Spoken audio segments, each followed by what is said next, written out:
नमस्कार दोस्तों, स्वागत है आपका हमारे YouTube चैनल में। आज की इस वीडियो में हम शनिवार व्रत की कथा का पाठ करेंगे। शनि देव को कर्म फलदाता कहा गया है। शनि कर्मों के हिसाब से व्यक्ति को दंड देते हैं। कहते हैं शनिवार के व्रत रखने से शनि दोष में कमी आती है, साथ ही शनि देव का आशीर्वाद भी मिलता है। शनि दोष और शनि की 7.5 से बचने के लिए इस कथा का पाठ जरूर करें। सर्वप्रथम श्री सरस्वती को सुमिरन करके गणपति जी को नमस्कार करके तथा अपने गुरुदेव के चरणों में माथा नवाकर मैं श्री शनिदेव जी की कथा प्रारंभ करती हूँ। यह शनिदेव जो मनवांछित कार्यों को सफल बनाने वाले हैं तथा जिन्हें सकल नर नारी और 33 कोटि देवता योगीश्वर मुनीश्वर ध्यान है, वही देव मेरी त्रुटियों को क्षमा करे और मुझे अपने शरण में ले। मेरे मन में आपके प्रति अगाध प्रेम है। यह बात सर्वविदित है कि जो लोग शनिदेव को ध्याते हैं उनके सकल मनोरथ सफल होते हैं तथा जो ऐसे देव को भूल जाता है वह इस संसार में महान दुख पाता है और अगले जन्म में पशु की योनि में जाता है। जो कथा में तन मन से कहने जा रही हूँ उसे आप भी सच्चे मन से ग्रहण करें। एक बार संसार में चारों ओर पूजे जाने वाले 9 ग्रह एक स्थान पर एकत्र हुए, परस्पर विविध 4 प्रकार के वार्तालाप करने लगे। जब बात घूमती हुई उस स्थान पर आ पहुंची कि हम 9 ग्रहों में सबसे बड़ा और सर्वाधिक पूजनीय कौन देव है, तो प्रत्येक ग्रह देवता स्वयं को बड़ा कहने लगे। इस बात पर जब बहुत देर तक वाद विवाद होता रहा और कोई निर्णय नहीं हो सका, तो यह बात हुआ कि चलकर इंद्र से इसका निर्णय कराना चाहिए। अतः वह 9 के 9 ग्रह इंद्रदेव के समक्ष उपस्थित हुए। उन सब की बातें सुनकर इंद्रदेव भी सोच में पड़ गए, किसे छोटा कहूँ और किसे बड़ा, किसकी श्रद्धा के पात्र बने और किसके कोप के भाजन। अंत में सोच समझकर निर्णय न करते हुए वह बोले, मैं अल्प बुद्धि इस बात का निर्णय करने में असमर्थ हूँ। मुझे तो आप सभी बड़े नजर आते हैं और मैं सभी का आदर सम्मान समभाव से करता हूँ। इस पर 9 ग्रह संतुष्ट नहीं हुए और हठ करने लगे कि इसका निर्णय आपको अवश्य करना चाहिए। तब देवराज बोले, आप लोग मृत्यु लोक में जाइए, वहाँ एक अत्यंत न्यायप्रिय राजा विक्रमादित्य राज्य करता है। आप उनके पास जाइए, वह अवश्य आपका कोई न कोई उचित निर्णय कर देगा। इंद्र से निराश होकर 9 ग्रह मृत्यु लोक में जाने को तत्पर गए। देवराज इंद्र ने जब उन्हें वहां जाते देखा तो प्रसन्न होकर चैन की सांस ली। इस धर्म संकट से निकलना उनके लिए सचमुच ही कितना सुद्वार था। वह अपनी चतुराई से अपने ऊपर आए संकट को राजा विक्रमादित्य पर टाल दिया। उज्जैन नगरी की उन दिनों सारे ही भारत में धाक थी। एक तो वहाँ राजा विक्रमादित्य के दरबार में बड़े बड़े ज्ञानवान लोगों का सम्मेलन होता रहता था, दूसरे उस न्यायप्रिय राजा के न्याय से उज्जैन नगरी का सारे भारत में डंका बजता था। स्वर्ग में जब 9 ग्रहों का निर्णय न हो पाया तो वह अपने अपने विमानों पर आरूढ़ हो मृत्यु लोक में जा पहुँचे। ठीक उस समय जब राजा विक्रमादित्य का दरबार ठसाठस भरा हुआ था, तब 9 ग्रह वहां जा पहुँचे। 9 ग्रहों को इकट्ठे देखकर विक्रमादित्य अपने सिंहासन से उठ खड़े हुए और सभी देवों को सम्मानपूर्वक आसन ग्रहण करने को कहा, किंतु राजा के इस सम्मान को किसी भी ग्रह देवता ने स्वीकार नहीं किया। तब विक्रमादित्य ने प्रश्नवाचक दृष्टि से उनकी ओर देखा तो बृहस्पति देव ने आगे बढ़कर दृढ़ स्वर में कहा, हे राजन, हम यहाँ पर तब तक आसन ग्रहण नहीं करेंगे जब तक कि आप हमारा यह निर्णय नहीं करेंगे कि हम लोगों में सबसे बड़ा कौन है। राजा अपने ऊपर आए इस धर्म संकट को देखकर पल भर तो बहुत घबराया, परंतु शीघ्र ही उसने स्वयं को संभाल लिया। उसने अपने मन में एक उक्ति सोच ली। दरबार में छोटे छोटे आसनों की एक पंक्ति प्रवेश द्वार तक चली गई थी। राजा ने उन लोगों से कहा कि आप यहाँ पर आसन ग्रहण कीजिए और मैं सोचकर अभी आपका निर्णय करता हूँ। यह कहकर राजा अपने सिंहासन पर बैठ गया। सिंहासन के निकट ही जो आसन बड़ा था उस पर भागकर बृहस्पति देव जा बैठे। उनके अगले आसन पर सूर्य देव जा बैठे। सूर्य के निकट ही चंद्रमा और फिर इसी क्रम में बुध, मंगल, राहु, केतु इत्यादि ने भी अपना अपना आसन ग्रहण कर लिया।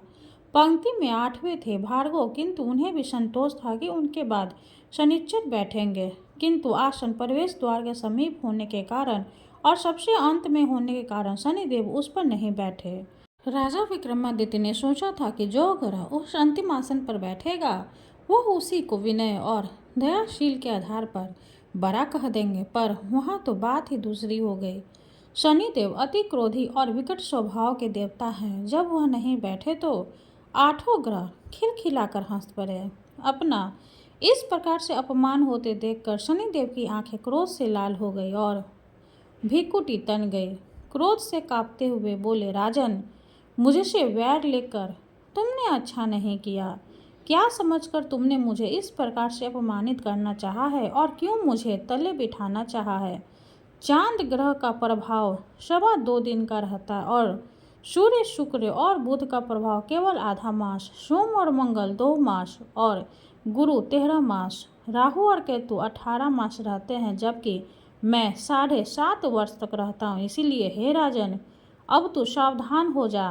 तूने जो अपमान किया है इसका दंड तुझे अवश्य मिलेगा। राजा के कुछ दिन तो आराम से बीते, लेकिन शीघ्र ही शनिदेव की कोप दृष्टि फिरी और राजा पर 7.5 आ गई। उन्हीं दिनों एक व्यापारी कुछ घोड़े बेचने के लिए उज्जैन नगरी में आया।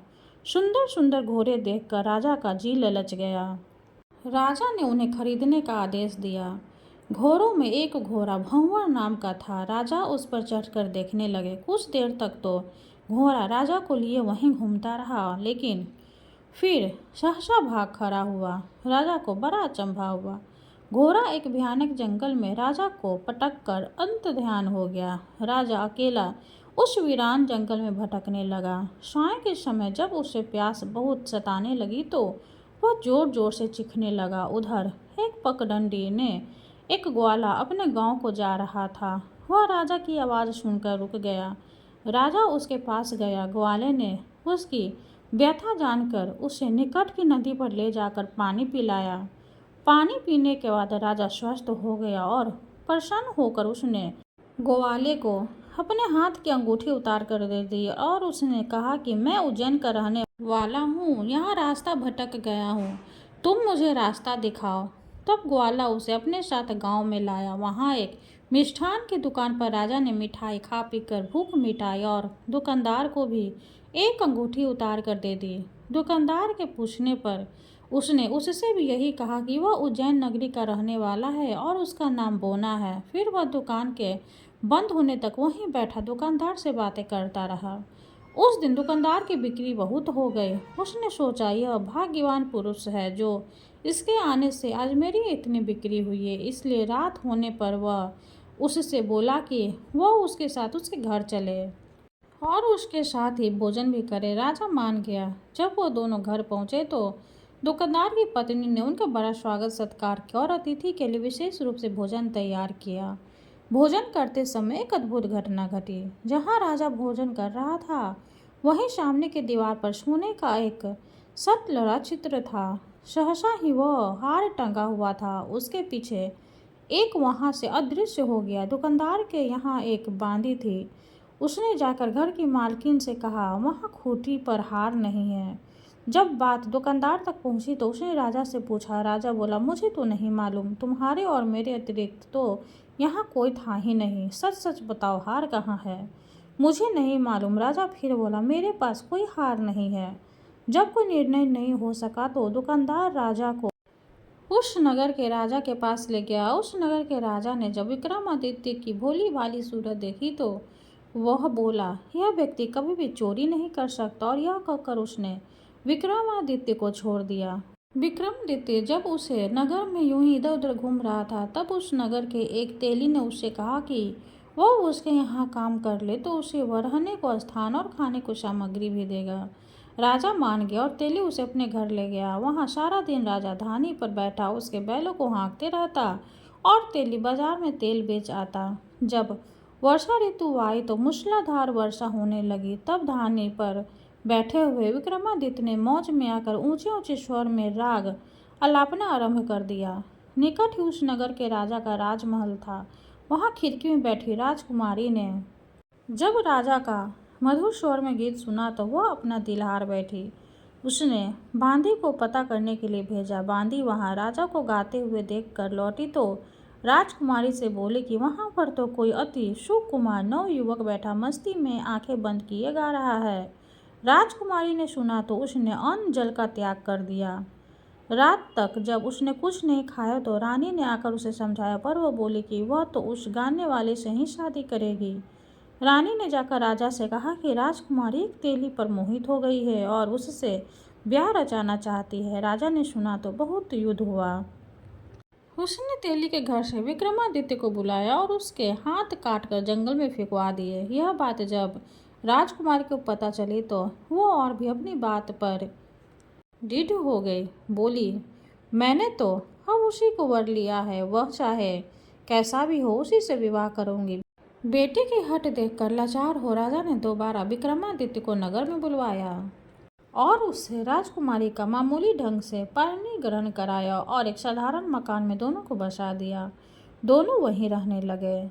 एक दिन जब विक्रमादित्य सोया था तो स्वप्न में उसे शनिदेव नजर आए। विक्रमादित्य ने उनके सामने नमस्कार किया और क्षमा याचना की। शनिदेव ने उसे आशीर्वाद दिया और बोले, अब तुम्हारे 7.5 वर्ष खत्म हो गई है। राजा बोला, मुझसे जो गलती हुई उसके लिए मुझे क्षमा कर दीजिए। शनिदेव ने मुस्कुराकर उसे आशीर्वाद दिया और राजा के दोनों बाजू दोबारा निकल आए। राजा ने अपनी पत्नी राजकुमारी को रात को जगाया नहीं। वह रात को उसके गले में अपनी बाहें डालकर सो गया। सुबह राजकुमारी की आंखें खुली तो उसने अपनी गर्दन में बाहें पड़ी देखी तो वह चौंक कर उठ गई, लेकिन शीघ्र ही विक्रमादित्य ने जागकर उसको सब बातों से अवगत करा दिया। जब वहां के राजा को यह बात मालूम हुई तो वह भागा भागा आया और उस अपंग को फिर से स्वस्थ देखकर चकित रह गया। उसको भी विक्रमादित्य ने यही कहा कि यह सब शनिदेव की कृपा का फल है और विक्रमादित्य ने अपना वास्तविक परिचय भी उस राजा को दिया और सारा किस्सा विस्तार से सुनाया। सुनते ही राजा विक्रमादित्य ने चरणों में गिर गया और क्षमा याचना करने लगा। बस यह खबर शीघ्र ही सारे नगर में फैल गई। दुकानदार को जब यह सब खबर मिली तो वह भागा भागा और विक्रमादित्य के पांवों पर लौटने लगा। विक्रमादित्य ने उसे उठाकर आसन पर बिठाया और कहा, तुम घर जाकर उसी खूंटी पर देखो, हार टंगा होगा। और सच ही दुकानदार ने देखा, हार टंगा पाया। राजा ने नौकरानियों के साथ लश्कर समेत विक्रमादित्य को विदा किया। राजा विक्रमादित्य जब राजकुमारी को लेकर अपनी नगरी उज्जैन में लश्कर समेत पहुंचा तो सारी नगरी में उत्साह छा गया। अपने राजमहल में प्रवेश करने से पूर्व विक्रमादित्य ने नवग्रहों की पूजा की और शनिदेव को सर्वोच्च स्थान दिया। साथ ही उसने नगर भर में ढिंढोरा पिटवा दिया कि शनिदेव मनोवांछित फलों को देने वाले हैं और नवग्रहों में सर्वोच्च स्थान रखते हैं। इस प्रकार शनिदेव को मनाकर विक्रमादित्य ने अपने राज्य, यश और कीर्ति को प्राप्त कर लिया। बोलो श्री शनिदेव की जय। बोलो श्री नवग्रहों की जय। जैसी सुनी तैसी कही, इसमें झूठ न साँच। विक्रम भूप इतिहास को सजनों देखो बाँच। सुने सुनावे शनि कथा, गावे जो चितलाया। सत्य वचन है संत का, वाको संकट जाया। अब हम शनिदेव की आरती करेंगे। जय जय श्री शनिदेव भक्तन हितकारी, सूरज के पुत्र प्रभु छाया महतारी। जय जय श्री शनिदेव भक्तन हितकारी, सूरज के पुत्र प्रभु छाया महतारी। श्याम अंक वक्र दृष्ट चतुर्भुजाधारी, नीलांबर धारे नाथ गज की अश्वारी। जय जय श्री शनिदेव भक्तन हितकारी, सूरज के पुत्र प्रभु छाया महतारी। किरीट मुकुट शीश रजित दीपत है लीलारी, मुक्तन की माला गले शोभित बलिहारी। जय जय श्री शनिदेव भक्तन हितकारी, सूरज के पुत्र प्रभु छाया महतारी। मोदक मिष्ठान पान चढ़त है सुपारी, लो तिल तेल उरद महिषी अति प्यारी। जय जय श्री शनिदेव भक्तन हितकारी, सूरज के पुत्र प्रभु छाया महतारी। देव दनुज ऋषि मनु सुमिरन नर नारी, विश्वनाथ धरत ध्यान शरण है तुम्हारी। जय जय श्री शनिदेव हितकारी, सूरज के पुत्र प्रभु छाया महतारी। शनिदेव की जय हो। वीडियो अगर अच्छी लगे तो लाइक कर दे, चैनल को सब्सक्राइब कर दे। धन्यवाद।